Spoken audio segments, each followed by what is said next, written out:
పూరా లోకల్. నమస్తే, welcome to పూరా లోకల్. మత మార్పుడులకు సంబంధించి గుజరాత్ ప్రభుత్వం కీలక ఆదేశాలు జారీ చేసింది.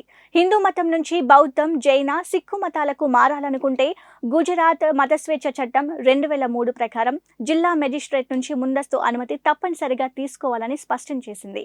ఈ మేరకు ఏప్రిల్ 8న గుజరాత్ రాష్ట్ర హోంశాఖ సర్క్యులర్ జారీ చేసింది. బౌద్ధం, జైన, సిక్కు మతాల్లోకి మారేందుకు దరఖాస్తులు వచ్చినప్పుడు ఆర్టికల్ 25 సబ్ క్లాస్ 2 ప్రకారం ఈ మతాలు హిందూ మతంలోనే ఉన్నందున అనుమతి అవసరం లేదని పలువురు అధికారులు చెప్తున్నారని సర్క్యులర్లో పేర్కొంది. అయితే గుజరాత్ మతస్వేచ్ఛ చట్టంలో బౌద్ధం ప్రత్యేక మతంగా ఉన్నందున ఈ చట్ట ప్రకారం హిందుత్వం నుంచి బౌద్ధం తీసుకునేందుకు నిర్దిష్ట ఫార్మాట్లో జిల్లా మెజిస్ట్రేట్ నుంచి ముందస్తు అనుమతి తీసుకోవాలని తెలిపింది. సిక్కు, జైన మతాలకు మారే వారికి కూడా ఇది వర్తిస్తుందని పేర్కొంది. మరోవైపు ప్రభుత్వం ఇచ్చిన ఉత్తర్వులను జీబీఏ గుజరాత్ బుద్ధిస్ట్ అకాడమీ కార్యదర్శి రమేష్ బాంకర్ స్వాగతించారు. ఈ ఉత్తర్వుల ద్వారా బౌద్ధం ప్రత్యేక మతమని, హిందుత్వంతో సంబంధం లేదని విషయం తేటతెల్లమైందని ఆయన వ్యాఖ్యానించారు.